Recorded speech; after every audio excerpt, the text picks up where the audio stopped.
ഇന്ന് നമ്മൾ വരച്ചത് ഒരു ഗണപതിനെയാണ്. ഞാൻ ആക്ച്വലി ഒട്ടും റിലീജിയസ് ആയിട്ടുള്ള ഒരു പേഴ്സണേ അല്ല. പക്ഷേ എനിക്ക് ഈ റിലീജിയനിൽ വരുന്ന ആർട്ട് വർക്ക്സും അല്ലെങ്കിൽ അതിൻ്റെ സ്റ്റോറീസും അതിലുള്ള സിംബോളിസവും അങ്ങനത്തെ കാര്യങ്ങളൊക്കെ ഭയങ്കര ഇഷ്ടമാണ്. ഞാൻ ചെറുപ്പത്തിൽ എൻ്റെ ഫേവറേറ്റ് ഗോഡായിരുന്നു ഗണപതി.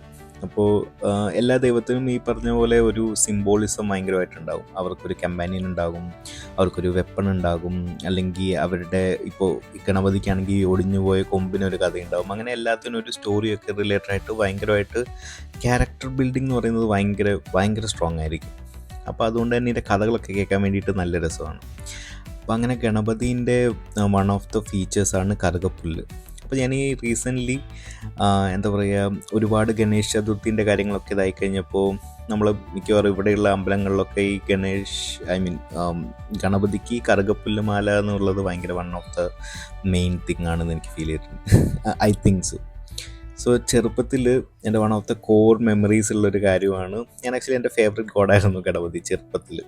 അപ്പോൾ ആ സമയത്ത് ഞാൻ ശനിയാഴ്ചയായിരിക്കും വീടിൻ്റെ അടുത്തുള്ളൊരു അമ്പലത്തിൽ പൂജ ഉണ്ടാക്കുക. അപ്പോൾ രാവിലെ എഴുന്നേറ്റ് പോയി ഒരു നീല പിടിയിലൊരു കത്രികയൊക്കെ ഉണ്ടായിരുന്നു. അപ്പോൾ അത് വെച്ച് പോയിട്ട് കറുകപ്പുല്ലൊക്കെ മുറിച്ച് അതിങ്ങനെ മഞ്ഞ് വീണിങ്ങനെ ചെറുതായിട്ട് നനഞ്ഞിരിക്കുന്ന കറുകപ്പുല്ലൊക്കെ നമ്മളിങ്ങനെ കത്രിക വെച്ച് കട്ട് ചെയ്യുന്ന ഭയങ്കര സാറ്റിസ്ഫാക്ഷന്.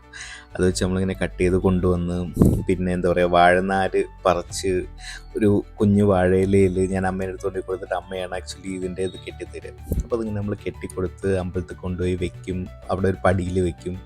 കുറച്ച് നേരം കഴിഞ്ഞിട്ട് നമ്മളതിങ്ങനെ ഇട്ട് കാണാൻ നേരത്തെ ഒരു വല്ലാത്തൊരു സാറ്റിസ്ഫാക്ഷന് ഞാൻ ആക്ച്വലി പെട്ടെന്ന് ആലോചിച്ചു.